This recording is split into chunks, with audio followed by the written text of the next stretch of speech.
So Good. I'm taking one to college. Huh? We doing the drink thing? Oh yeah, still Okay. for sure. Better get you some water, Sean. You better get some. He's got some that coat. electrolytes. This is water right from a spring in Texas. All right, we're live. Well, welcome back to another episode of Persuasion by the Pint. I'm Jonathan Taylor, along with Sean McCool, and today we've got part 2 of our interview with David Dutton. And this is not like, there you go. There we go. Wow, Ooh. look at that. Wow, Yeah. Feel that. It's good. Here, I'm a Sorry, little I cut late. you off there, Sean. I'm a little late here, but I'll throw some confetti down. That's a dog pound There from you go. Arsenio Hall. Wow, look at that. Look at Yeah. those effects, man. I'm telling you, MacBook. It was legit. So yeah, this is not like a part 2 where we kept recording and we just didn't, this is like literally the next week. We're just back together again. So I got another shirt on. I got a whole other shirt on. yeah, we didn't just change clothes between episodes. Like Nope. it is a week later. So we cut off last week. I mean, we were getting some good stuff, and Jonathan we had to go play Thank golf. God. I had to go. I had to cut out. So Yeah. So today we're talking about Pinball Persuasion.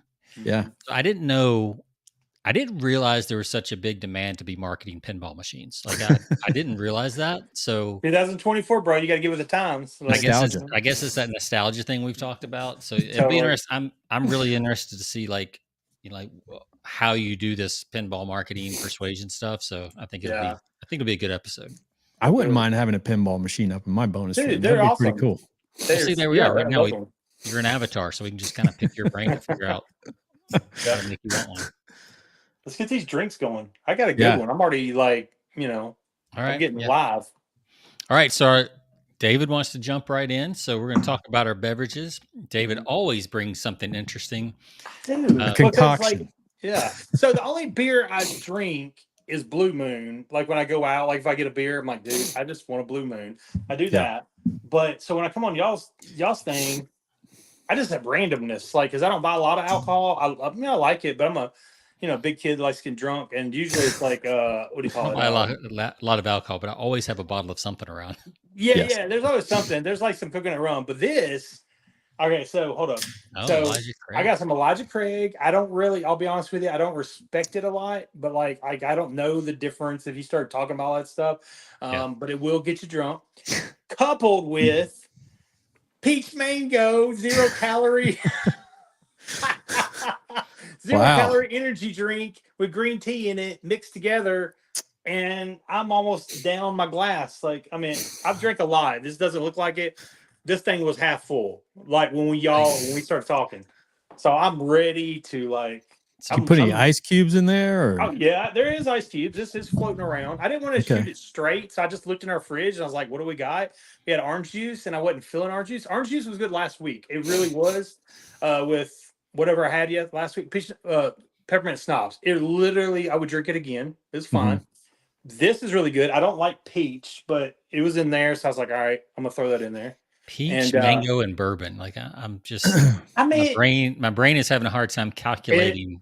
I would not jump to that. Yeah, I'm with you. I would not think that, but when you got it in your refrigerator, you just pour it in and you drink it. And I will say, I would drink it again. I would, if y'all are over here hanging out, watching music videos with me on a Friday, I would drink it again. You should start a TikTok channel with your concoctions. Yeah. No, like it's legit, but I would not buy this. I don't like peach mango. I don't like it. It's drinkable. It's fine. It's a V8 thing or something, but I just did not want to shoot that. I was like, I'm not ready for shooting that stuff right now. It's almost like some of these smoothie sour craft beers, those are wild too. So. The Elijah Craig, you did well there. That's pretty good. Yeah, that's a legit. Yeah, went off the rails we got a after couple that. of those bottles. Man, stop there. Should have just grabbed a glass and just poured that Elijah. David's doing like craft bourbon. I know, because I don't respect it. I've had like 6 or 7 wine, whiskey and bourbon tastings at my house, and I'm drinking $2,000 bottle stuff. Now I literally am in the back of the room drinking coconut rum while everybody's drinking that stuff, and like talk about, man, the leaves of the barrel. I feel the splinters in the blah blah blah, and I'm like, I don't get that, bro. Listen, I just want to buzz. I want to watch 80s music videos or 80s or 90s country. That's all I want to do. Like, I'm good. Like, Jonathan, save us. What do you have? I might have mine. Actually, might be worse than Dave's. I don't know. No way. That's not possible. What do you got? Let's see. This is a gumball head. I picked this up. Gumball looking head? for something different. Gumball. I'm already liking this name already. But again, it's deceiving. Yeah. It's always deceiving. Yeah. Well, it's from Three Floyds, which I mean they do some pretty good stuff every now and then. But this is called Gumball Head. It's an American wheat pale ale, brewed with white wheat, dry hopped with hand selected hops from Yakima Valley, showcasing Amarillo hops. Gumball Head is bright and refreshing with wonderful grapefruit and peach aromatics and a lemony finish. Because I was envisioning something that tastes like bubble gum or something like that. Oh yeah, you'd have had me at that name. I'm like, oh yeah, I would have grabbed that in a second. So is it more like sour gumball type thing? I think so. I think that's what I'm going to get here. I think that's you know how the realtors have codes for like small is cozy. Yeah. Like to me, I think bright in that description is code for sour. Yeah, probably. Oh yeah. What happens? Let's see what happens. Very hazy. Very hazy. Yeah. All right. Well, I'm just having a Coke, so I took a little nap this afternoon. You, Sean. That's gonna kill you, bro. Coke's gonna kill me. Yeah. I'm gonna get all kinds of comments. You're drinking Coke? Are you drinking the 1919 version original. with cocaine in it? Or it's what? Not Coke Zero, not Diet Coke, not Coke Zero, not actually HEB off-brand with pure cane sugar. There ain't no cocaine in that. Yeah, no. It's not the real thing. Coke, the real thing. All right. All right. Let's cheers it up. Cheers. Man. Oh, that was light. That was lame. Oh, there we go. Boom. Yeah, there we go. Dude, this drink is good. I don't like mango, but I'm serious. This whole thing will be gone by the time the episode's gone. And I'm already like feeling it. I'm already like, let me guess, another 5. Mm-hmm. I do 5. No, you can lower the rating some. You don't have to give everything doesn't have to be I would do it. I would tell y'all if I wouldn't drink it again, it would be lower than a 5. Like I would drink this again. It's smooth. Again, I don't like peach, I think it's the mango. Yeah. I'm like, man, but like I would drink another glass of this and be like ready to party, Okay. Mm-hmm. So that gives it a 5. Yeah, I'm gonna go 5 on that, man. All right. That's right. Mm-hmm. 5s don't come easy. Maybe in your camp they do, but This made me feel good when I'm watching George Michael or Lionel Richie from the 80s. Like, I don't know. Whitney Houston. Like, all right, what you got? Who's next? Well, this Gumball Head is very sour, and so it's getting a. I'm going to be generous and give it a 3-1. That's a generous grade. Just because it's very creative. I like the can art. But cool. they screwed you in the end though. Yeah. Gumball is like the scent gum. Like when you put a penny in, that's the money shot. The penny gum. That's what I'm expecting out of that. And it's like that's what it looks like when you look at this can. You're thinking, it's going to be kind of a weird concoction of flavors, but it's going to be white, like pink. White pink gum. Yeah, blue. Just tastes like another pale ale. Oh wow! Oh, those mother. They get us every time. That marketing. They fooled us. Marketers, man, they're the worst. All right, how's that cocaine over there? Yeah, I give it a solid 4. I'm one of those guys that like. I drink Coke again. I just love Sean's Coke. You that's your go-to, right? Yeah, You do like Coke, like it's a thing. Yeah, yeah. I like soda. Sean, period. He likes Coke and he likes Oreos, right? You still eat Oreos? I eat Oreos. I eat jelly beans. I have a sweet tooth that is out of this world. Like, yeah. Do you eat black jelly beans? Oh yeah. Dude, yes. Yeah. Black jelly beans. Oh man. Yeah. Well, I love them. That's a hard stop for me. A lot of people, it's either you're yay or nay on it. It ain't no gray area on black jelly beans. No. Yeah, I love licorice flavor, anything. Yeah. So. Oof. So hey, look at this. I'm a chocolate guy. Man, look at that. Here. You were cleaning house there. I guzzle, man. I don't got time to like we better get drink. I guzzle everything. Where do you gotta be, man? I gotta go, man. I gotta, and I'm not rushing this at all. Like, I have nothing else on my schedule today. But I'm like, I gotta go when I'm drinking this. I gotta go. You know, we better get you talking fast because I'm sure it's gonna go off the rails here pretty soon. I'm gonna be talking about kindergarten here in a minute. Like, you know, my dad didn't love me and stuff. I'm gonna be talking about that. So what do we want to pick up? So yeah, we were talking, I think, where we cut off last week. So we were talking about this. You got the magazine where I think we were getting into the magazine, doing Canva, but I really love because you posted something on Facebook about your whole approach. And I know you've used this in the past, but like that pinball marketing. Yeah. And it's all about how to keep kind of people in your own silo and they're talking about you. And we actually touched on a little bit of that last week, but I want you to summarize, maybe people that didn't listen to, because you've done this really well in a niche. Thank you. That you've been in, but you have that pinball effect where, you know, you just kind of bounce people around, and if you keep them in your silo or you're in your own little field, you know, that's what you want is people talking about you. So you know, talk about that concept if you would. What you mean by, you know, keeping them in your pinball machine. So I'm real visual, and in my brain, seriously, I mean, you and I have been talking about this since like probably 2008. Yeah. Like this pinball machine thought, because that's how I see it in my brain. We build this machine, which is like your website, your funnel, your emails, text, direct mail, whatever it is, whatever makes sense.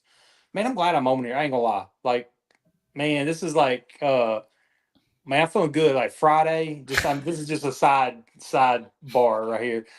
I'm feeling good. It's a good ending on a Friday. I'm just saying. Got him at a good time, man. Like, it already hit, and we just started. I did not know it hit this fast, but I'm gonna tell you, I'm already like, I'm in the zone right now. Just so you know. So sidebar off. Yep. But like, so I look at it as you build your website, you build your thing. And then you go launch marketing, whether it be like Facebook ads or whatever, to like, hey, I'm out here. Yeah. That's the ball launcher. Okay. Like, so you pull the thing back and you shoot the ball. So I'm running Facebook ads or Google ads, or I'm doing seminars. That's like, hey, I'm out here, whatever that is to you, whatever business. Okay. Then the ball goes around and they're like, oh, and they give you their name and email address, or they give you their mailing address or whatever it is. And now like the ball goes around, and they start bouncing against those things. Yes. Yep. Boom, boom, boom, boom, boom. And it's and that for me is YouTube, podcast, offline magazine. I just got one. I just got the newest one for Chattanooga yesterday. But like that's like whatever makes sense. You're bouncing them around like that. Podcast, YouTube, emails, multiple emails, that type of thing. And until they die or buy or unsubscribe. And so it just makes, so I'm trying to educate these people and entertain, because as we know, like entertainment is a thing, you know. And so and so that's kind of what I do with that target market. And I gotta be careful with how much I share or whatever, but there's some cool shit I gotta share with y'all. But that's the high level of what that is. So like you got this website, that's defense for me. Offense is going to tell everybody I'm here, like posting on Facebook, posting on Instagram, running ads, running YouTube ads, whatever that is. That's offense for me. And then defense, they get in my world and like I bounce them around until they like, no, I don't like you, or I'm not interested, or I'm broke, or I can't afford what you're doing. You know, whatever. Yeah. So let me ask you this, because you know, some marketers, they're big on like attribution. Like I want to know where where they just made the decision and where the buy came from. And I've always been like, that's cool. Right. But you don't actually know, because all of that mattered. Yes, you're not wrong. You're not wrong, because you want it accurate. Like as I'm speaking, I have somebody in Pakistan right now installing my Google Analytics, my Google Search Console. They're adding analytics to my MailChimp emails. Like as I speak, I have a guy paying $20 an hour to do all that. Yep. So, because it's more accurate data.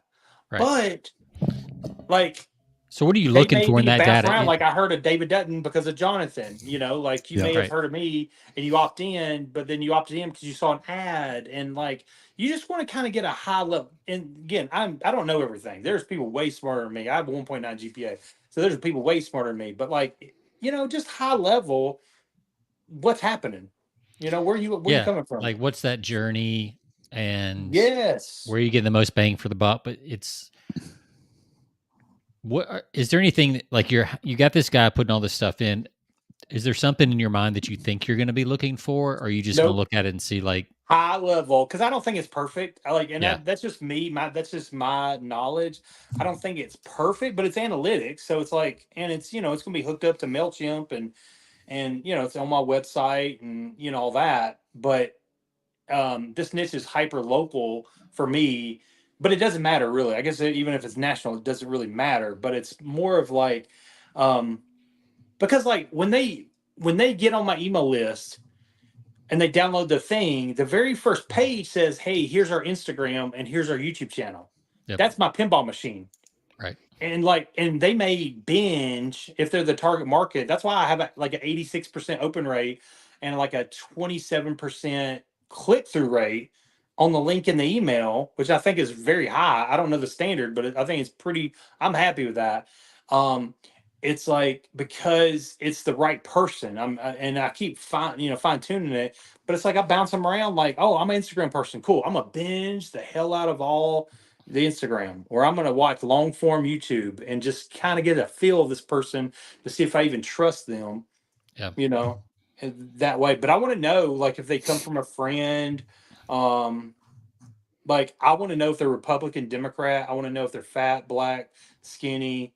Eventually, I'll find out. Like, because I'll do these Dean Jackson 9-word emails and get people to engage, and I'll start finding out if they eat Cinnamon Toast Crunch or Frosted Flakes. Mm-hmm. But then I'll tweak my emails to Cinnamon Toast Crunch or Frosted Flakes to fat people or black people or white people or, that's what I do. Like I go back. Everything is always, and again, I'm not an organized person at all. I'm not at all, but. High level, 80-20 rule. Yeah. I'm good. Good. You guys remember Jermaine Griggs? Yes, piano guy. Yeah. He used to be, but I don't know if he still is. Yeah. He was like the poster boy for what was it, Infusionsoft back in the day? I guess it's Keep now. Oh wow. Yep. And how he could he would take and he would send emails out and get people to reply or click, and he would modify the emails over time. So if they added that they played the violin versus the piano, then he would write the emails in such a way that it says, "Look, I know you play instruments." Oh my God. And then it's like, and you may not be able to find the type of concerts you want to listen to in city. Man. And he would just that was his thing, the way he built that thing. And nobody does that these days. Well, they're lazy. I think you're eliminating 90% of the world. Mm-hmm. Oh, yeah. Most people don't do anything like that. Yeah. But then you got a little bit of laziness, and I'm lazy, but like you've got a little bit of that.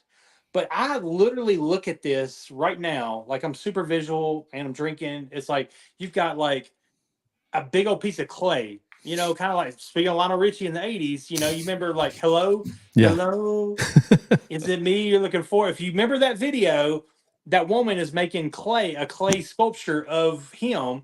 But it's like a picture of clay and you're molding it. And like, the more I can get information on these people, dude, that is brilliant. Like what he did, like eventually he realized the violin was over time was like the thing. And then he started crafting his emails. That's what I did with Replace Your Mortgage. But his would be dynamic depending on what instrument they played. Oh yeah. He could switch it. Oh dude, that's even. He started out with piano, but then he went like a little bit broader, and I don't even know if that site's still around anymore, but Learn to Play by Ear, I think is what it was. Yes. He was like Internet Marketing Center. You remember that? Like that's old school. Like he was like a testimonial on there. That's how old that is. Like that's like 2001, 2000. And he was also on House Hunters one time. Oh dang. Really? Nice. Yep. Well, everybody's a marketing guru now, but like that is next level. But like I love that. Like I love I want to know who was that it Here and person Play? is. Hereandplay.com. Is that it? Mm-hmm. Yep. Wow. But that's how I think about that. Like, and over time, you gather that data, and really find out what they want. And so in my market right now, again, I don't feel like sharing it right now. Like normally I do, but I don't want to be cautious right now. But like I've got two markets. I got these people that work for us, and I got these the people that we're attracting as customers. And I look at them as almost two different businesses. And I'm like, I want to know what you want to do. Is that still around? Holy Still crap. around, man. There he is. It's Jermaine generic. Look at that. It's evergreen. Yeah.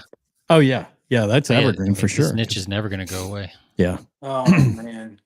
Good for him. I might have to sign up and see what he's doing these days. I know. It's probably sick now. Yeah, because technology's caught up. Yeah. That's such a good, I think that's such a good point though, because a lot of marketers don't listen to what they're focused on one direction. And regardless of what your customers tell you or what your prospects tell you, what they want, it's like sometimes you got to shift, you got to shift. Oh. You got to listen to what they're telling you. It don't, yeah, absolutely. And what they want, it's like I was reading this article about the guy that started Wrigley's gum. He didn't start out selling chewing gum. He started out selling soap or something else. Yeah. He used them as a bonus. Yeah, exactly. And he pivoted. You got to pivot sometimes. So let me tell you something I just thought about that this is one of those things. Like, I'll be honest with you. Like, I think like I ain't gonna lie, that was really good. And we're all influenced by like a lot of people. No one's an island. Nobody thinks of that stuff. But like, there's a few things that I feel like I'm like, dude, dang, that was no joke. Here's one thing that is on the same topic that I think is really good. I had an email with Replace Your Mortgage that was like, I'm gonna think of the subject line. It was like I think it was like top questions answered about paying off your home early or something like that. I feel like that was the subject line. And then it was like, hey, it's Michael, which I wrote all the emails, but I was my business partner. I was Michael Lush, and but I wrote all the emails, but they thought it was coming from Michael Lush. And so I said, hey, listen, give me your top 3 questions that you want answered about paying off. This is so sick. I ain't gonna lie. This almost should be illegal. This is so good. And I don't say this about everything, but this right here is one of the greatest things, top 5 I've ever done. Pay attention. Pay attention. Yeah, I'm telling you, like, this is like, I ain't gonna lie, I don't say this about everything. So I'm not trying to hype this up. I get excited to talk about it because I forget some of the stuff. But like, reply to give me your top 3 questions about paying off your home early, and I will answer them in a future newsletter. Okay, now keep in mind, and by the way, then I put reply to this email because I will see it. Yeah. Dude, Michael never saw it. In fact, I never saw it. Here's what happens. They hit reply. I set up and they give me their top 3 questions. I set up a filter in Google and Gmail that says anybody with this subject line gets instantly filtered into a folder, so it never hit the inbox. And when I sold my company, bro, we had like 13,000. It was something like 13,000 pages of questions. Straight up. Wow. Right out of their brain. Wow. And then I took those questions and made them into emails. Dude, It almost should be illegal because it was so good, because I knew exactly, and it got me off the hook. This is where I emphasize a future newsletter, because it didn't mean I was going to reply to Sean McCool or Jonathan Taylor. Yeah. It let me off the hook. Right.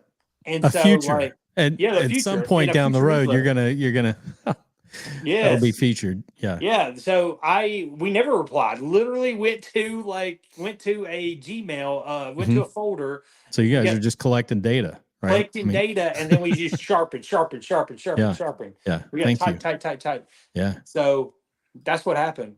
And I'm telling you, that's one of the most exciting things. Like, again, top 5 probably things I've ever done, because my emails got better and better. Not like Jermaine's. Like, I props to that dude. I'm not organized enough to do that, but I can do other stuff. Yeah. Yeah. That takes a lot. Stuff he was doing, dude. That takes a lot of thinking. Like that does. That's 2 or 3 levels deep. Yeah. To make sure that that it's going to make sense and it's still going to be persuasive, and you're not just, I mean, it's like Mad Libs almost, but where you're kind of filling it, and you got to be careful. It could come off really corny or hokey sounding. But no, totally, it's a little risky, but it's like you got to have that data, and yep. But that's what you do when you get them on the email list or mailing list, because we mail a physical guide to people now, and it's like, but we don't mail them to like Shaquiqua.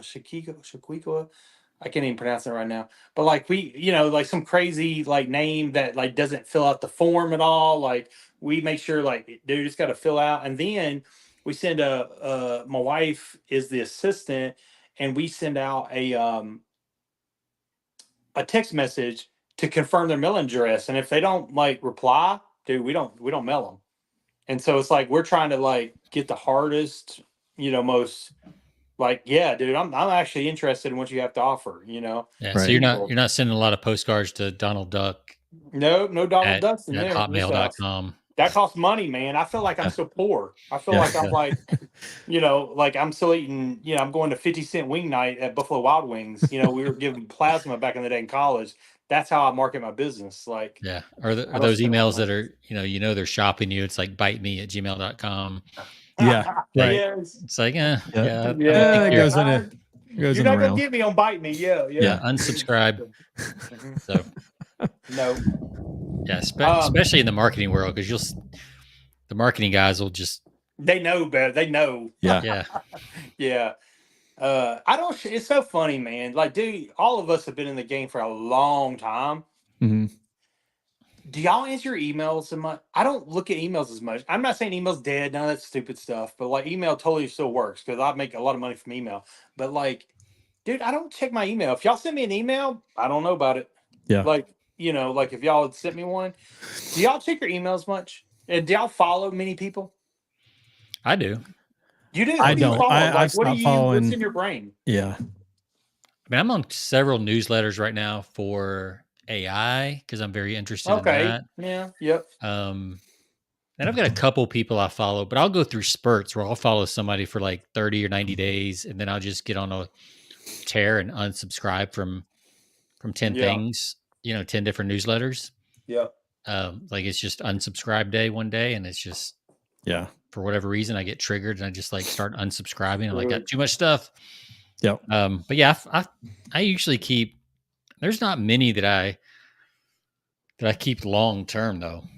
I'm gonna be honest with you. I feel like at 46, and as much shit as is in my brain now, I got so much stuff to implement. Unless it's hyper freaking crazy focused, I literally don't read my emails anymore. I don't even check my email. Like straight up, like I really. And my buddy said that. My buddy Greg Ramsey up in Kentucky. Y'all probably heard me talk about him. Yeah. So he said something about checking email like last year, and I don't know if I believed him or not. Then I started realizing my own self. I'm like, because I wasn't really engaged. I didn't have that business. And because I was kind of out of business a little bit, just doing real estate, I was like, holy crap, you're right. I don't freaking check my email as much. Yeah. Because unless it's like, something like, oh, dude, I need this thing or whatever, but I don't, because I'm like, I obsess about marketing so much. And I bet you are probably the same. Dude, I got so much knowledge now. Not that I know everything. I'm saying I got so much stuff that I could implement that I know is good that I don't. What about you, Jonathan? Like, how are you actually on checking emails? Are you actually following people? I think there's one. So Ben Settle, I still follow him. You still follow, yeah. Yeah, because I think he's a pretty good writer. He totally is. He totally is. Yeah. I like his copy. And Bob Bly, Sean knows I'm a Bob Bly fan. Golly, yes. But I don't read it. I don't read Bob Bly's stuff as much anymore because a lot of it seems like it's previous stuff. It's not like new stuff that he's written. He's just kind of regurgitating stuff that he's written before. Yeah. And occasionally you get some new stuff, but I don't read as much Bly anymore. And I don't even read Ben Settle every day. Every now and then, I don't even read him anymore. Yeah, because he's good. I ain't talking to him in years.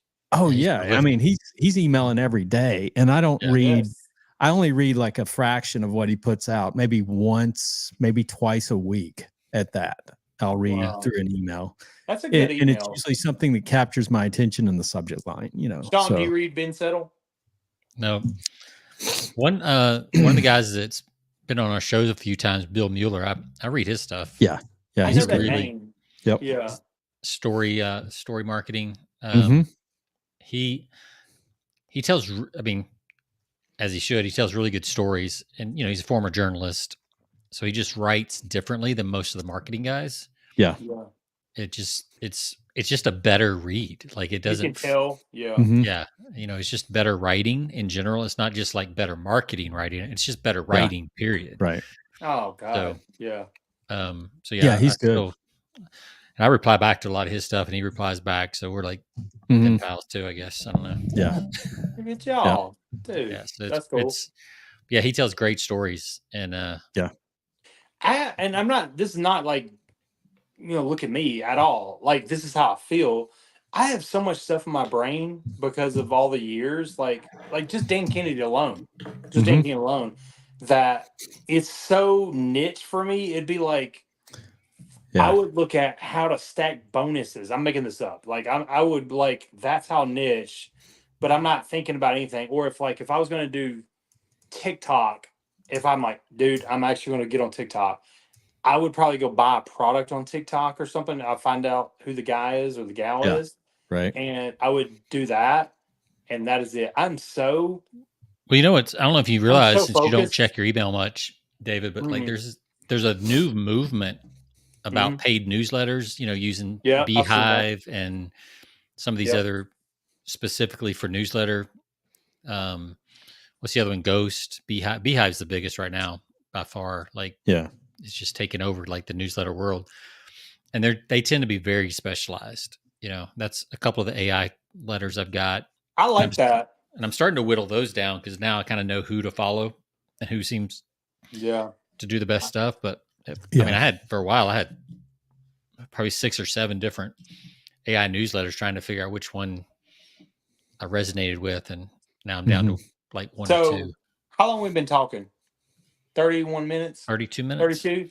Yep. I would not drive right now. Just so y'all know. I want y'all to be aware that I would not drive, but would you drive the golf cart? I can still hang with marketing. I would talk marketing and I can do that. I'm with you, man. Like I just think at 46, man, my brain is so tired. Oh yeah. I am hyper. I still I'm 22 years old. I'm obsessed. I have to get another human being to hand me money. How do I get another human being to hand me money? That is all I think about. If it doesn't involve that process of how to persuade another human being to hand me money, if it's not that focused, I'm out. You're out. I'm probably missing out some on AI, probably. But I think you'd have fun with it. Yeah, I think it would be interesting. I'm really naive. I couldn't get ChatGPT to download on my computer. And so Jonathan and I, the last time we did it when you were at the coffee shop. Oh yeah. That's the last time I've used it. Here's what I'll do. I've got 20 videos we're shooting on YouTube. I scripted out 20 videos. I'm sending to a friend of mine that has ChatGPT to redo it. Because I use those videos for our Nashville business and I'm doing Chattanooga and I want to make sure it's a little bit different for maybe algorithm purposes. Right. Dude, I'm just going to pay somebody. I'm going to pay somebody $10 to stick it in ChatGPT and I don't even know. That's kind of where I'm at right now. I'm not saying it's right or wrong. I'm just saying I know that I'm shooting 20 videos next week. I don't want them to be the same because maybe I might get banned or something. I'm going to send them to some dude in Pakistan to tell me to run them through ChatGPT. Here's my Google Doc, make it up. And then then I'm going to have a script by Friday, reword it a little bit different and I'm out. Yeah. That's just how obsessed. And I'll be honest with you, the only time I've ever heard anybody talk about that is Mr. Beast on Joe Rogan. And it's weird. I've never heard anybody vocalize this. I'm going to give me another drink. I ran out of mango, but I don't have any mango, so I'm going to have to shoot it. But freaking, I need another mango drink, but I'm not going to get up. But they, but anyway, he talked about a hyper, Joe Rogan asked, dude, when did you even start all this stuff? and he was real young, and he said, I have a hyper obsession, and I've never heard anybody vocalize that. Jonathan, you've known me again. We've met in person for years. Sean, you've known me for years, but like Jonathan and I have met in person. I'm a very hyper focused person. I'm not saying that. I'm saying it's like a defect or a blessing. I don't know, but I will say when Mr. Beast said on Joe Rogan that he was hyper obsessed, I was like, oh my God, that is what is in my brain. I've never heard anybody say it. So I'm very focused. Like this one Chattanooga business, I know who our people are, and there's nothing else. I literally have blinders on because of my brain. Not even because I'm like any better or anything. It's like so like if it's not like it's weird. It's almost on autopilot. And I think it's just the complexity of a human. I don't know if I've done anything for it. Like it's like could be a God thing, could be just a jacked up human being thing. I don't know. But it's a blessing and a curse. Yeah. And I'm being straight up. Like Jonathan, I don't know if we've ever even talked about that as much, but that is how my brain works, of like this hyper obsession. And Mr. Beast is the only person I've ever heard to vocalize how I feel in my brain. So when we talk about marketing, I obsess about who is going to hand me money. Yeah. And it's like automatic. It's not even like I don't feel like I did anything to do it. It's like some people run faster than others, or some people do things others. I don't know if it's a God-given gift. Or I'm just, like I said, a jacked up person. I don't know. Could be both. What do y'all think? I think we're all a little jacked up, and I think we're all a little obsessed with our things that we're obsessed about. Like I'm probably not obsessed about marketing the way you are, but my obsession is probably more like ideas in general. Oh, wow. Like I've got whiteboards full of ideas. On a certain topic? Not necessarily, but tends to move more towards the personal development. I can see that. Just concepts, things like that. Like I love playing with, like I can come up with acronyms, like that. Like, so for me, it's like words and writing and language and things like that. So yeah, I think, Mozart had piano, and, like I think everybody has their thing if it hasn't been squashed out of them.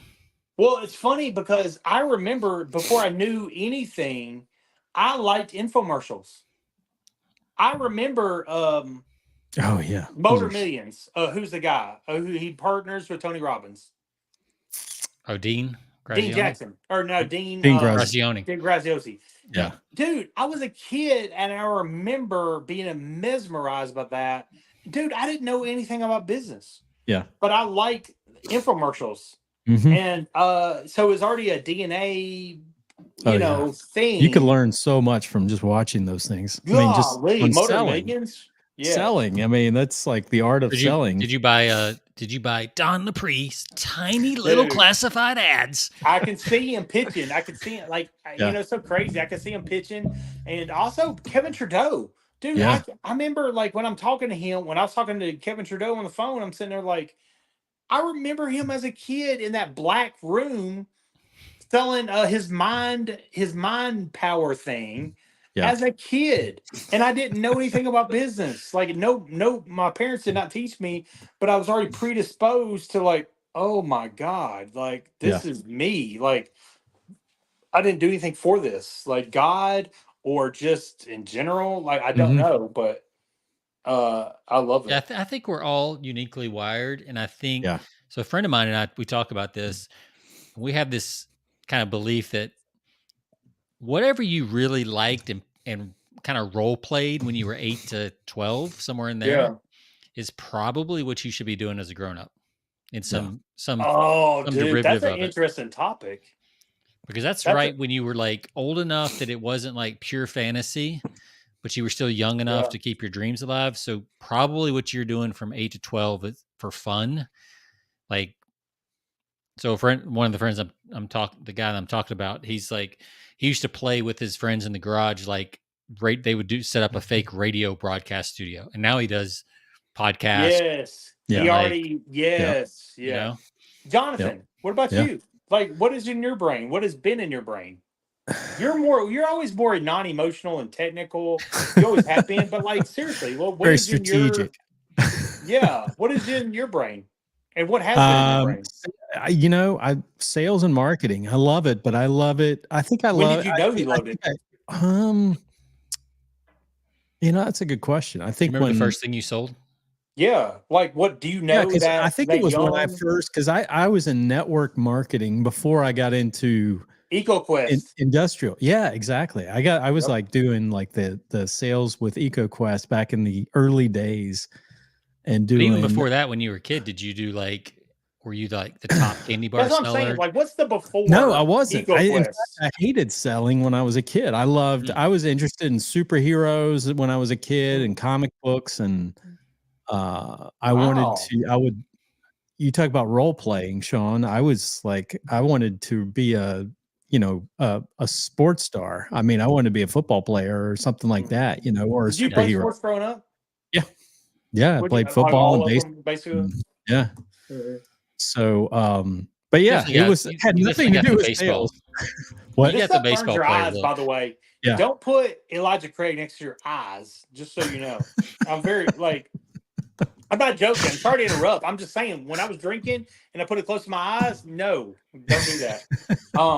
But like interesting. Like, so you hadn't had experience like lemonade stands, selling clothes, selling. Never I used to wanted to charge my sell when I was brother a kid. I had $1. no interest in selling candy bars as a kid. Had Interesting. no interest in that whatsoever. Was But your dad? What was your dad like? He was my in dad was sales. a salesperson. Yeah, my dad was a sales Little professional. bit. Yep. So no, in fact, when I got out of I had no clue when I went in when I was in the military. I thought I was going to go in be law enforcement or something like that, even not knowing what I would more do. Structured. Yeah. So you're a very structured, technical, non-emotional. Yeah. Oh yeah. Yeah. Very consistent. That's very that's consistent. my word for Jonathan is consistency. Yes, absolutely. I love consistency. He finds a routine and he just like it's nothing. Yeah. I do love routines because I can that's my superpower. If you give me a routine, I'll just tear it up, So hey, okay, this is a side note, but I'm probably gonna have a party at my house like tonight because of this podcast. Yeah. Because this is like the second or third glass I've had. I am not gonna lie. I've got some 90s country coming. I've got some 80s country coming. And you will see a Facebook post. I'm not trying to get off subject, but there will be a Facebook post about a party tonight. Is it just like y'all will just see you, or is it like the whole neighborhood coming over? Literally, like anybody wants to come, unless you're socially weird. Like I tell people, like, dude, don't be socially awkward. Yeah. Come hang out. Like, let's tell me what music video you want to listen to. Let's watch it. But unless you're going to send the jet over, I don't think I can get there. So all right, I know. When are you going to move out of Austin? Aren't you in Austin or what? Yeah, he's coming your way, man. Nashville soon. Yeah. I don't know, maybe not soon, but sometime. Next year. Come on back. Next spring, summer. Listen, I don't fault you because I left Tennessee for 10 months one time to Arkansas, Fayetteville, and Little Rock, and I left that. I'm like, I ain't leaving the mountains again. I ain't doing that. That's not happening. Yeah, but we'll probably come back in May of next year. Yeah, that's cool. I love it, dude. I love it. No, that's interesting, man. You don't have Jonathan. You don't have a experience of like you talk about like entrepreneurs always say, yeah, I had a lemonade stand, all that stuff, whatever, and like you don't have any emotional. Like I didn't know why I liked Motor Millions and I liked the mind control, but I was conscious of it. Yeah, I was conscious of infomercials. Yeah. And entrepreneurs being on TV. I was already like, oh my God. Well, I tell you, I loved one thing I loved when I was a kid was I loved comic books. And so I loved reading. Reading was a thing that I enjoyed doing. And, there's a lot of correlation to me, and Sean and I have talked about this in the past, but from my standpoint, I grew up reading comic books when I was a kid. And I used to be exposed to a lot. If you don't remember some of the old comic books back in the day, they had a lot of sales ads in there. I forgot that. To me, there's some correlation between not just in the writing of comic books, but there's like, there is some, there's some relation between comic books and copywriting, just how those things are written and the stories they tell. And Not only that, but just a lot of good copy. If you look at some of the old, not necessarily today because they're terrible today, but some of the old school, man, you could flip through an old comic book and see ads about like how to hypnotize people. Like, dude, text me if you see that stuff. Oh, I need you to send that to me. Like, oh, I man. love that. They're crazy good. I mean, there's this. Like, I didn't even know about comics as a kid. I only saw comics at the dentist office. He had Archie and stuff. Like, that was literally, dude. If you didn't know about Archie, like, I didn't know comic books existed as a kid. So, like, if you got ads like that, I need them. Like, I didn't know anything about sea monkeys until I read comics. Yes, sea monkeys, yes. And what do you call those things that go above water or go on land and water? Like those you could order like in the scientific magazines. Yeah. Oh yeah. I know what you're talking about. Hovercraft. Yes. Like those are on hovercraft. Yeah. No, I mean they had the the Charles Atlas. Those ads were so prevalent in comic books. I mean even as a kid. Even as a kid, because every kid, I mean, if you're reading a comic book about a superhero, naturally it makes sense to put an ad about, going from, skinny kid to, Hercules in a short period of time. So those things were killing. You saw a Charles Atlas ad. Yeah. I didn't even like now that I know, I didn't know who Charles was a kid, but as a copywriter, I'm like, yeah, they were running ads. Even they were running ads. Like, yeah, absolutely. That was a great market for them. So, dude, there you go, David. Found you a site. Wow. Oh yeah, there you go. That's for the God, I love selling, dude. They are, so that's how the comic book industry. You start to, they didn't make their money off of people that bought comic books. I mean, those things were loaded with ads. Ads. I never knew. Like I've never seen. Like literally, when I would go to Dr. Tuma in Murfreesboro, Tennessee. And I would sit in his black couches waiting to be an appointment. Yeah. He had these old freaking magazines, like comic books. Right. That's the only comic book I ever saw as a kid. Yeah. Wow. Yep. Yeah. Oh, that's amazing. Here's a shoe ad that looks like a comic. Mm-hmm. That's an ad. God. Yeah, it's an ad. No, I'll send you some on the how to hypnotize. There's some really good ones. Oh, it's the beautiful. Copy is just amazing. So, and those are some great examples, those old school, copywriting ads, like from the 60s. They really had to sell. Mm-hmm. Like they really had, that was, that was it. Yep. I mean, they're basically, a lot of them were styled like the comic book. So it's basically an advertorial that you would, Oh God. Yeah. Like some of the best advertorials right now, I think, are in like the Sky Mall type magazines on the planes. Yeah. There's a couple. I get on a plane a lot, so I know. Yeah, I know. I know you're a big fan. John Madden here. That's why. That's why he can't send the jet because he wouldn't pay for a jet because he'd never. I would not be like, dude, take it back, dude. I ain't getting on that shit. The bus is on the way. One day, David, there's going to be the Dutton bus. I know, dude. I gotta make a tour. I turned down Evan Pagan one time. Like literally, like he would have flown. Like Evan Pagan's a big deal. Made $25 million. Absolutely. Like, I turned him down. I'm like, I'm not getting on the plane. Huge name. Yeah. See you? Like, no. Like, I'm not doing that. And I loved it. I missed out. I know I missed opportunities, but no, I'm not getting on a plane. Yeah. You're paying my ticket. No, I'm not doing that. Like, there's probably been more people died driving a golf cart while drunk than have died on a plane. In my neighborhood. In my neighborhood, too. Like, yes. Like, no doubt. And it's like I can quote that. That's how irrational humans are. It's like I can quote that and like I still won't get on a plane. And it's like I saw one, I was on the interstate yesterday, coming back from Nashville. I was in traffic, and that slant, I ain't gonna lie, it was either going to Austin, Texas or Mars. Yeah. Like straight up Mars. Like trying to see if we could live there yet. Like, because that slant was like this. Yeah.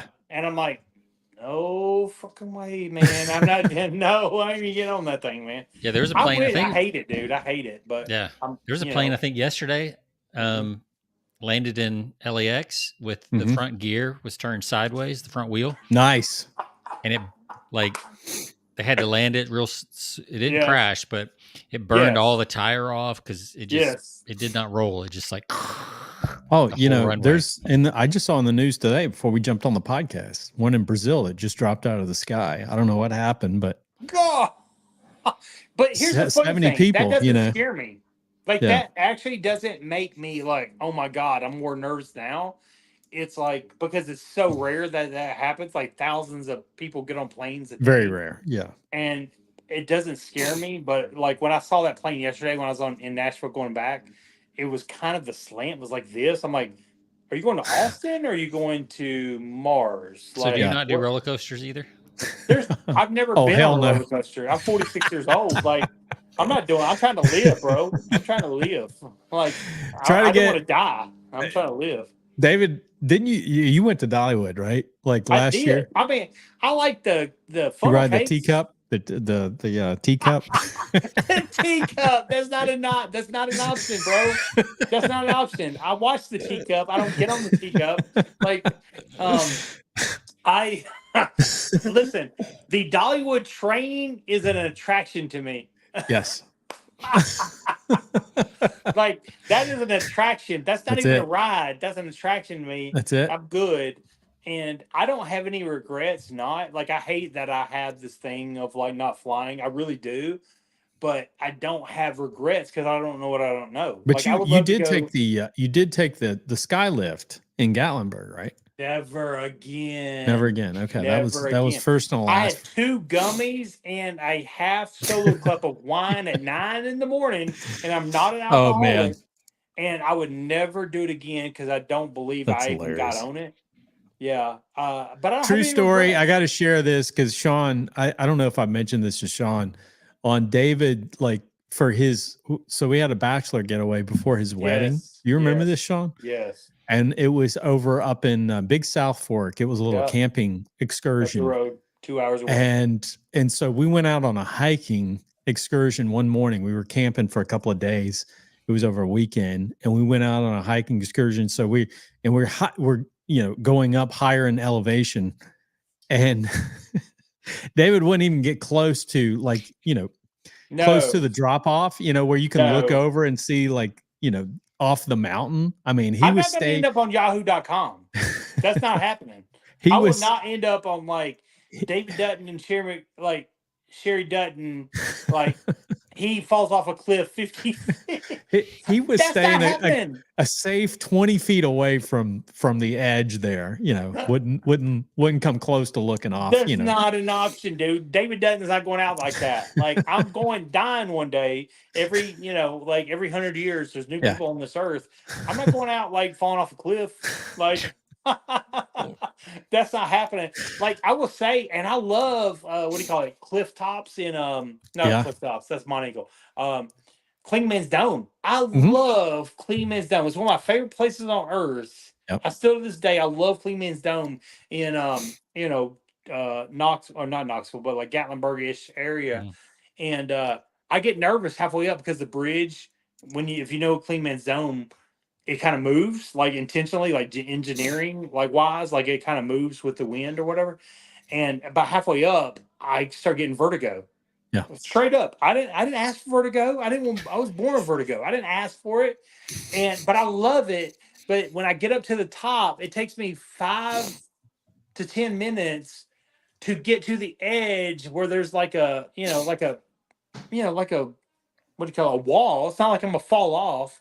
But I have to stand next to the wall for 5 minutes to where my vertigo settles in, and then I walk over. But I love it. I love Clingman's Dome in Knoxville, Tennessee. I love it.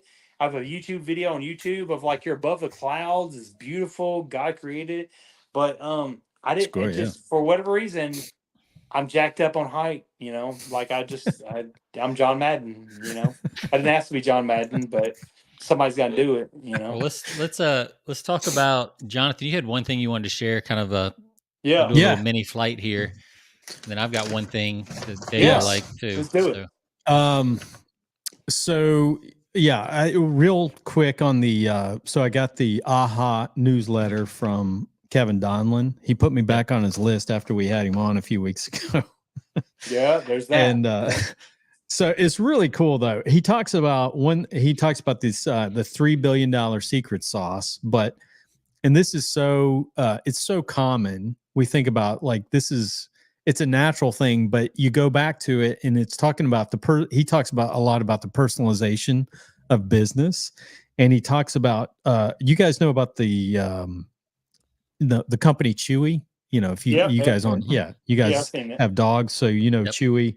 But he talks about the founder, which is Ryan Cohen, and this guy sends out personal handwritten notes. Handwritten notes to everybody. And if you actually Google, this is interesting. If you actually do a Google search for Chewy handwritten notes, he said you'll find like hundreds of examples that are posted by customers who were surprised to get a handwritten note in the mail. And they're all, and a lot of these are on Reddit discussions, like people talking about it, because, obviously, I mean, that's a big deal, and it's just so unhurt. There you go. Right. Oh my God. I love this. Like, because it's like that sleeper. Yeah. It's not TikTok. It's not it's like, dude, straight up handwritten personal notes are huge, especially in this day. And I mean, these days where everything is just so, just so everything's digital online, and just like everything is just fabricated, AI, all of this stuff. And you get something that looks like it's actually been written out. Somebody took the time, even if it's not the most perfect cursive writing, the fact that they took the time to do it, I think it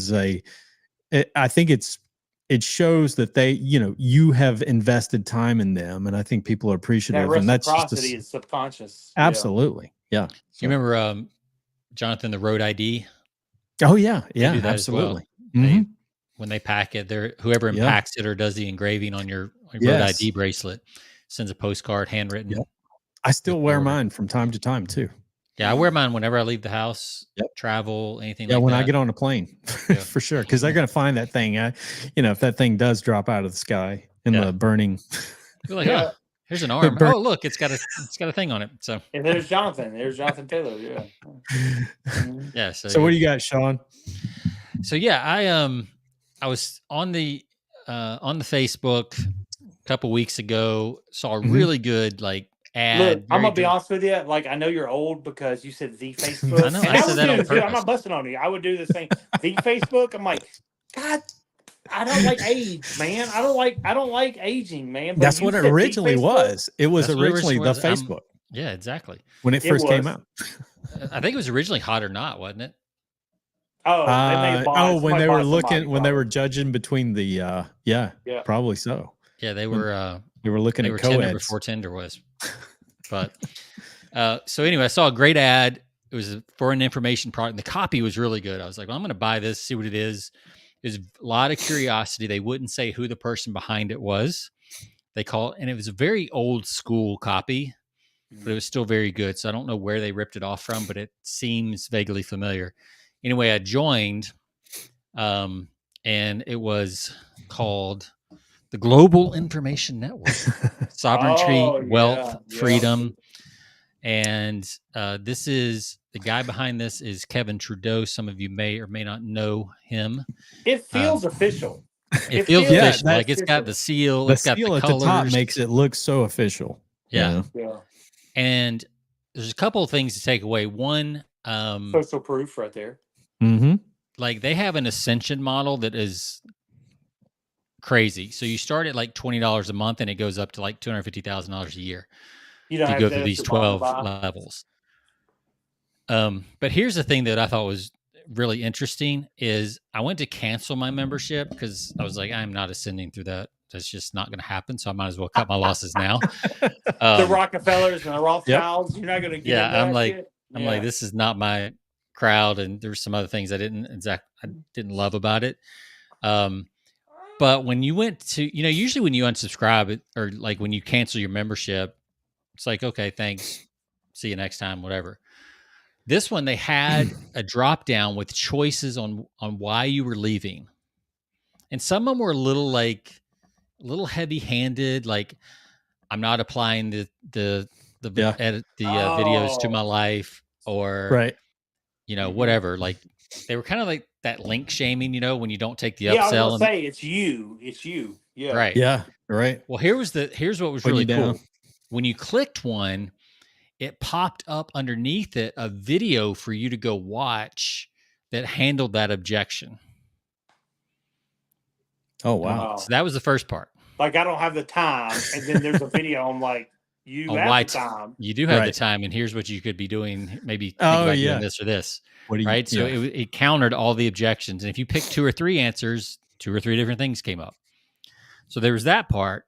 Well, then there was another part at the bottom. They had a clause in there that said, if you cancel your membership now, you can join again, but you will owe the back pay of every month you missed while you were gone. Fear of loss. Yeah. Yeah. Like, yeah. Pain. Like pain. Yeah. So I was, and it did make me hesitate. And, but I still canceled. So my question was like, I could see how some people would stay an extra month, maybe an extra 2. If you're hardcore, if you're like, I'm very kind of bought, I'm pretty bought, 70% bought into this. Yeah. Go. Yeah. I could also, but it also kind of felt heavy handed. So I'm not sure, like you have to really be careful with those kind of things. Yeah. So I don't know if you heard, Jonathan, like, so they had a clause that said, if you leave the membership, you can come back at a later date, but you have to pay the back dues you missed. Oh. So if you're out for 6 months and it was $20 a month at the level you were at, you got to pay that before you can get back in. Wow. Yeah. Which is that makes it. Yeah. Man, nobody does that. Nobody does that. Yeah. And I thought that was like, ooh, that's ballsy. That's pretty strong. Yeah. Yeah. And at the same time, it's like, I could see how it make me stay maybe an extra month or 2. Sure. Maybe if you're that person, if you're that avatar. Yes. But it also would make me never come back. Yeah. It's risky. Well, yeah, it's going to split it down the middle. People are going to. Yeah. Because now I'm, if I change my mind 6 months from now, I'm like, I'm not paying the extra money. Right. Like, I feel like it's 70-30. If you're the person that like, those Rockefellers, those Rothschilds, like fucked us, like, like you're borderline. Yeah. You would be shamed. But then if you're like Sean McCool, like, I don't even know if the Rothschilds did that or the Rockefellers did that, I'm going to cancel it. It's a 70-30 for me, just hearing what you're saying. Yeah. Like, man, it's risky. But and a lot of it, canceling anyway.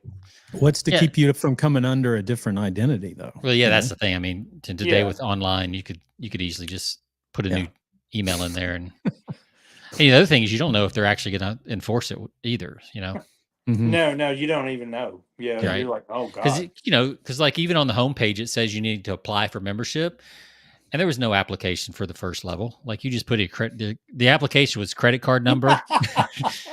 Do you have a credit card? Yeah. Approved.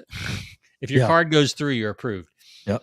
Which, by the way, the people listening, that's basically not a loss leader, but like that's basically paying for the advertising. Like, if he's running Facebook ads or whatever.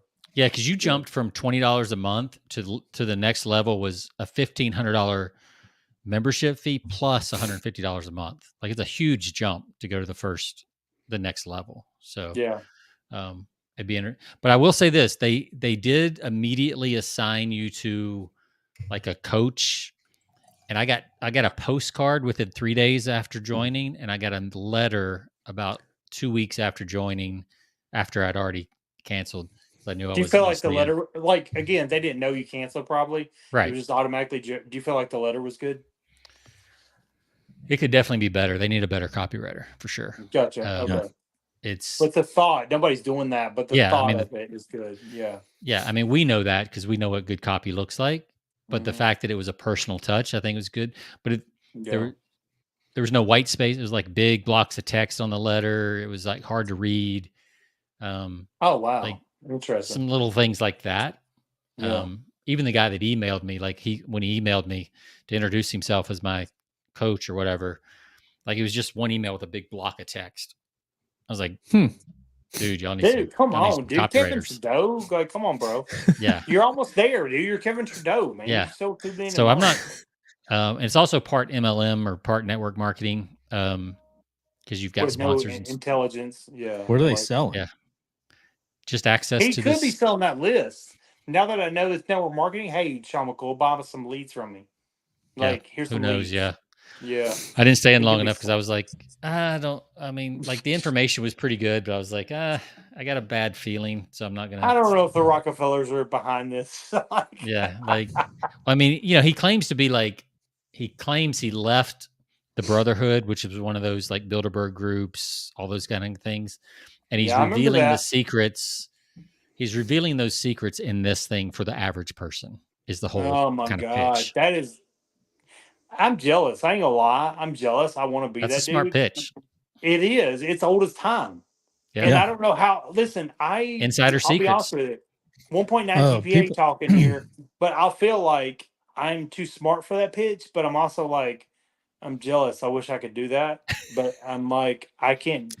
I'm not I signing know, up for that but pitch. here's the thing. I think that works now more than ever before because there are people that are. I Yeah, think the atmosphere out there where conspiracy abounds Yes. throughout it's worse everything. now. So I think that Everybody knows they've. the government's fucked up. Yeah. Yes. Yeah. And Yeah. not just So the government, like everybody knows government, healthcare, Yeah. politics, education, like yeah. So they're tapping into something that's probably I mean they're reading the tea leaves and thinking, I mean this is a prime time for us to Yep. to get involved in something like this because people are so primed right now towards that direction. Yep. Yeah, I think like my buddy that gets Greg gets more into conspiracy theory stuff than I do. He says that he thinks like one of the worst things the government did was allow us to access the internet. If we didn't access the internet, we wouldn't know, like, bro, like that That's is true. not real. Like, we know that's not real. Like, the government clearly is screwing us on this. Like, like clearly. But if we didn't have the internet, we would not know. Yep. Think about the 80s. Like when you didn't even know, your parents didn't call you. They called you by like, Jonathan, like they didn't know. Like we didn't have the internet. Yeah. But now we have the internet. It's like, dude, Sean McCool has a cell phone at the Trump assassination. Like, here it is. Like, it's real. That dude is on the roof. Like, you can see the dude on the roof. We literally had a bell when I was growing up. It was like, about the size of your head that my stepmother would ring, just like ding, ding, ding, ding, ding, ding. And you could hear it across the whole neighborhood. Like you could hear it just a mile away. Dude. And you knew, dinner time. Where'd you live? That was in Augusta, Georgia. Augusta? Oh, yeah. Yeah. That's cool. Yeah. But yeah, you could hear that bell all the way across the neighborhood. I'll bet. It's wild. Well, look, I know we can't say all night, but I will say kind of what you're saying about Kevin Trudeau and then kind of what I do and then what y'all do. Like, it's like, it really does come down to the DNA and the person who you're trying to attract. Yeah. It really does. Now that we're 40, 40s and 50s, it's like you heard stuff. Like, what keeps you up at night? You remember that, like learning Poppy? What keeping your avatar up at night? Dude, now we know, like, because we are the avatar sometimes. And it's like we know more. And it's like, dude, talk their language. Talk Ford, talk Chevrolet, talk, Republican, Democrat, talk, charging the White House or whatever it is, like all these things. Like, I remember talking with Clayton Makepeace and you talked to him? Wow. Yeah, before he died, but I don't talk to him now. He's dead. So just he is? Wow. Yeah, he died like 2 or 3 years ago. Oh, COVID, right? Didn't he get COVID? His stuff. He got sick while COVID was happening, but I don't think it was COVID. I think it was just already something else.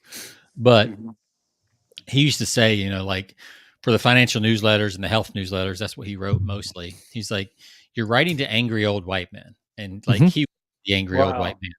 So like he was like, he knew exactly what to say because he was that age. He had made good money. He was in the market. He was trying to invest. And he always said, like, to the financial writers, he'd say, the first thing you should do as a financial writer is put $10,000 in the market as soon as you get it so that you can experience the highs and lows of the market going up or going down 5% like it did this week You or last feel week. it. Yeah. And he said that's why it's so hard for young copywriters to write good health promos because they just don't. They don't know. Yeah. They don't get it yet, until you start having those aches and pains in your 40s, 50s, 60s. I believe that. Like you can get the high level pitch, like, make money without blank or whatever. But then you start getting real, like, yes. Into that real emotional stuff. Like you said, the 3 a.m. When you're 20 years old, you don't have those aches and pains. Yeah. No. Or if you do, they go away in like an hour. Yeah, exactly. Oh, I pulled something. I'm not like an agent. Yeah, I'm not feeling that. Yeah. Luckily, I feel pretty good most of the time. So how old are you now, Sean? I'm 53. I thought you're 53. Yeah, that's what I was thinking. Like, that's cool. Ugh, I'm 46. Yeah. I'm not comfortable with that. I look at people. Young I'm pup. like, God, they look old. Like they got gray hair. I remember that cat, and he's got gray hair. I'm like, if I look back at my, Facebook memories and stuff that come up when I was 46, I didn't have any of this gray. Yeah. None of it. And I was like, oh crap. Life is real, man. This is not a simulation. I mean, I guess maybe it's some people say it is. Yeah, some say it is, but I'm like, that's a whole nother conversation. Yeah, some people believe it's complete simulation. That's crazy. That's it. Like, literally, we could like not even half. It's like, no, you're in a simulation, bro. Like, that's why you can get away with anything in marketing, just about, because it's all made up. It's all made up. I know. You get in trouble, you just jump to a new timeline. There you go. Dude, we've been talking for a long time with like what do I got? Elijah Craig whiskey in me. Like, we've been talking a long time. I love it, man. This is good. You almost fell asleep there a couple times. You saw that, dude? Yes. Like I'm passed out on the air. Passed out on the air. Facebook post for me about having a party tonight because I feel like having a party. I'm going to hold you to that. I'm going to check your Facebook. Oh, it's happening. Like, I feel like very 80s-ish and 90s. I'm tired. I need a nap a little bit, but then I'll be ready to get your second win. Yeah, I'll get my second win because I'm freaking old, and then and like I'm like anybody can come over as long as you didn't kill anybody, as long as you're normal, y'all can come over and like listen to music and like hang out. Like, it is literally my favorite non-business activity. Yeah, I have not found very few things that like will actually relax me, like kind of drinking, listen to music, hanging out.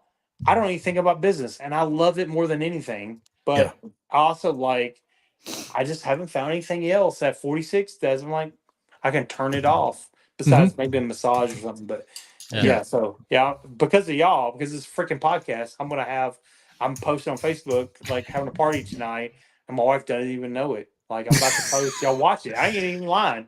Like, I'm literally gonna post like, hey, sure. I believe it too, because that's just you. That's your personality. It really is. Like, this is literally who I am. I don't know any different. And Sean, so, bring some pizza and just like come hang out and tell me your favorite. If I was closer, I'd be there, man. But I know, dude. You gotta come. Hey, 2025. Like, come on, David. David reminds me, Sean, do you remember the guy that we had on? Because I always remember this quote that he gave us. He was the founder. He was one of the founders of a brew company back in the 80s, and he sold it to Budweiser. I forgot the guy's name, but he said, I always remember this quote. He said, treat your product with reverence and everything else with irreverence. Yeah. That always reminds me of David, because why? Like, what is that? I'm not offended by that, but like, what is that? Like, tell me what. Well, you're just not afraid to go out and just stir things up. I think that's what he meant by stirring things. Irreverence is stirring things up. From and he meant that from a marketing standpoint. Yes. Treat your product. In his case, it was the beer that he was. Yeah, his craft beer. And I cannot remember the name of it, but he was like, man, everything that you're doing outside of that, like in your marketing, just completely be, live irreverently or do it irreverently. I'm like that. That's a great analogy of me, because I don't post stuff on Facebook to be irrelevant, or not irrelevant, to be irreverent, but like I know that's what people are thinking, but nobody wants to say it because of their personality type. Yeah. I don't really give a shit because I'm going to die. Right. And so, like, I will did say you die? it. No. Yeah. I don't really care. Nobody's going to remember me. I will die. And so, like, I will say it just for fun. And most people are afraid. Like, what will people think? Yeah. Nobody cares. Like, they're all thinking about themselves. And so, like, I like posting the edgy for fun, not for necessary like attention. It is attention too, but it's also like, hey, there's a pink elephant that none of y'all are talking about, but I'm going to talk about it, and it's fun because, like, don't take it so seriously. Like, you know, don't take it so seriously. I think that's a good point, and he means irreverent in a good stand, you know, in a good way. Is like, you know, like you said, you're not on this earth very long, so don't take it so serious that you know, people look, you know, good point, case in point, you know, Savannah Bananas, you know, you know, people that are baseball snobs, kind of look down on that crap. You know, they're like, oh my gosh, you know, but it's cool. It's awesome. You know, you watch something like that and it's like, and look at it now. It's they've influenced Major League. Yeah, they influenced the game. Absolutely. Baseball was dying. Baseball was literally dying. And then they ramped it up, and I'm like, oh, I can bring my kids to this. I mean, the pitch timers directly because of Savannah Banana Baseball. Absolutely. Yep. Yeah. So I was looking for that guy through our episodes, and I cannot. Yeah, I cannot remember his name because we've had. I remember y'all talking about him a little bit. Yeah, that quote just stood out to me though. I loved it, and I actually wrote it down because it was so good. Like, you know, treat your product with reverence and everything else with irreverence. So, God, dude. That is at 46. I like, dude, that is me now. I really do not care. Like, I never really cared, but like, I really don't care right now because I see things like, okay, I got my certain friends, like y'all been friends for a long time. Yeah. I'll get new friends sometimes, but like I've had like kind of a core for a long time. And it's like, I don't really care because I see how people are now and they got priorities and all that. And I'm like, I will not be remembered 2 generations past. I'm not saying like do stupid stuff. I'm just saying like leave a legacy. But at the same time, I'm like, I do not care as much as I think because unless you're paying my bills, I do not care. That's right. And that's funny, like in the past, and that's a past year thing. I've let go of a lot of people, and and Jonathan, you probably know this more than I do, but or Mo, no more. I've always struggled with like letting people go. And in the past year, I've let people go, and I really don't care. And it's been very good for me. I think that comes with age. As you get older, you're like, well, your circle, what happens is you age, your circle of friends actually, for most people, it diminishes. You know, it does. But your circle becomes smaller. So they're not as hardcore. They're not as like you're like, okay, they're kind of a fringe contact, and I wish they were not fringe. I wish they were tighter, but they're not. And it's like, okay. Okay, I'm not going to change that. Like, this is who I am. That's right. You know? That's right. Yeah. And so those are the kind of, you know, getting back to marketing, like those are the kind of subtleties that if your avatar is over 45, is much that it's very hard to understand until you've kind of been there and lived that life. Yeah. I love that, dude. That's one of those things that I never heard 20 years ago when I was watching Jeff Paul. You know, like I learned a lot from Jeff Paul, even though he's like a criminal, but like I learned a lot from copywriting from him. But there's still that waking up at 3 a.m. What is keeping you up? Yes. Like I did not know until I feel that, and I can write it now because I feel it of like my daughter's 12 and she will be in 6 years or so, she will be an adult. What the F on that? Hey, Jonathan, you're experiencing that. You're, you know, like LaShawn, like I'm moving my son into college in his dorm next week. What is that? It's crazy. Like, that's weird. I remember when they were shooting YouTube videos. I remember when they started shooting like recipe videos. Absolutely. You know? Yeah, and so Yeah. you could write about how that feels of like I can imagine. I saw somebody in our neighborhood the other day that posted a picture of their kid driving back to the University of Alabama. I'm like, that's a little kid. Yeah. Like, but it was like an 18, 19, 20-year-old person driving to, but I'm like, I would have to drive Addison to Alabama. I'm Mhm. not letting her drive her own car to Alabama. Like I felt that. And I'm like, you Yeah. can write Yeah. that, Sean. Like you can write that because you feel that, you know? Yeah. And like, certain like songs hit differently, Mhm. because you realize what that little verse was about, like, Right. Yeah. um, like Sydney moved away last year and, Mhm. she's living in Tampa now. How And old is like, she? she's 24. Oh God. Yeah. So like, she's been on her own for almost a year now. But yeah, when they left, I was like, "Ooh, man!" Like it, That's Kenny because it's Chesney's Kenny yes, Chesney's like song yes, of exactly. like gone was it I'm talking about Oh that yeah, one song about like Yeah. they drove away and like you check the oil and Yeah. yeah.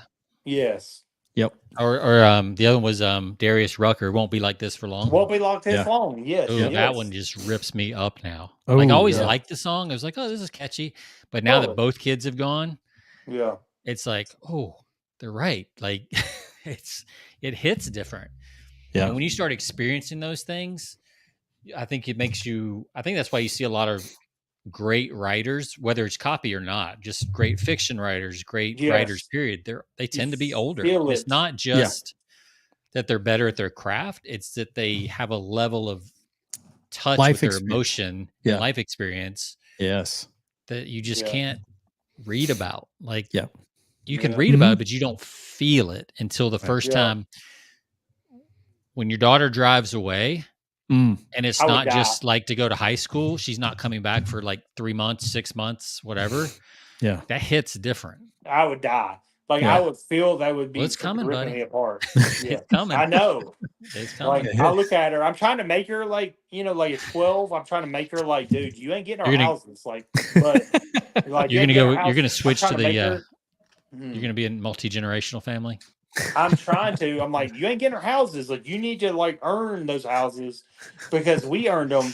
I want your Yeah. character, but also I'm like, oh God, she's driving away. I don't want Yep. her in a car driving. Yeah, Right? I know. yeah. It's Oh, I love that now. We didn't know what we didn't know watching Jeff Paul, who else, writing 20 letters of Gary Halbert, all these things back in the day or whatever. Um, that type of thing. We didn't even know what we didn't know. But now, Mhm. as they've grown, 20 years later, it's like, oh, we can write that stuff now. We know Absolutely. and it exactly comes out what. much easier, and it's not as crafted. It's just more honest when it comes out. Yeah. Yep. Because No, you're it not is trying to honest. write it. It just exactly. Because we're all salesmen. All three of us are salesmen at the end of the day. And Yep. all it is, print, sales copy is salesmanship in print. Yep. And it's like when you feel it, you're like that belief level and you translate that to Mhm. another person.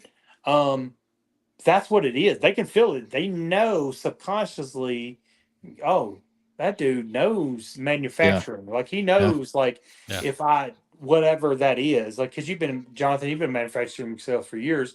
You Yeah. know certain stuff about manufacturing. Like, look, bro, I'm just telling you, you Mhm. need 3 tests to make sure if this is even good or not. Yeah. Like whatever that thing is, like because you've been doing it so long. Like I'm just telling you, bro. Don't tell me yes or no right now. We need 3 tests to even decide if you should even hire my company or not. Mhm. Dude, Whatever that is. You know. I mean, in my late 20s, early 30s, I was selling at kitchen tables, and I guess David's phone died or something. Anyway, He dropped. it dropped. But dude, I remember Continue. selling at those kitchen tables. Like, Yeah. Oh, I could yeah. go back there now and probably double my closing rate. I bet, just because Oh, yeah. Because you've dealing with got so much. Yeah. I was dealing with older people back then. Like they were in their Yes. 60s, and I was 30, and I thought I knew how the world worked, and like I had no idea what was going Well, on. I remember telling my first real sales job which was in industrial sales. I remember having a conversation with my sales manager, and I was I was actually 30 years old at the time. And I remember having a conversation with him and saying, it's tough because everybody looks, and I was 30. I mean, it's not like I was like 21 or anything. Yeah. But I remember having a conversation with him and saying, people look at me like I don't know anything. They think I'm like, they think I'm just a young pup. And they were kind of right. Yeah, they were right, But I remember just going through that frustration of knowing that, every time I went on a sales call, typically every person that I was talking to was probably 20 years older than I was. At 10, 15 to 20 years older. And they always looked at me like, and even at 30, I probably looked like I was in my 20s, even at that time. And they looked at me. I always felt like, and a lot of it was from my own feelings of intimidation, of thinking like, I don't know enough to talk to these people, because they've got a lifetime of experience, and which is not always the case, but it does help. To your point, it does help to have a lot of those life experiences behind you, because it puts you on kind of an even plane. Yeah, and just the stories you have that you can reference, and they respect you. Yep, all that stuff adds up. Absolutely. So, well, I think we lost David. So he just passed out. Well, one too many sips of Elijah Craig will do it, and you will drop off. But yeah, it was probably a good time to end. I think that's a good conversation on the fact. I love the fact that, it's going back to the irreverence, Kevin Trudeau that, we referenced earlier, guy went to prison, but he's back at it, so there's nothing out there that you can't utilize, failures, whatever, successes or failures, big time failures, I guess, that you can't utilize. Well, the thing is, like, he's literally playing into it too. He's like, absolutely. Yeah. Because he literally says, like, because, I mean, that was the title of his books, right? They blank. They don't want you to know, right? Absolutely. So he still uses that. He's like, because I started leaking these secrets, that's why I got in prison. Right. So, they don't want me to tell you these secrets. Yeah. And everybody's like, yeah. You're one of us. Yes. Yeah. You're for us. Yeah. Thank you for telling us these secrets. And then he lists all the books that you need to read where the secrets are already revealed. Yep. I'm like, well, why do I need you if you just gave me a list of books to read? Yes. So anyway. All right. Well, let's call it a day. Yep.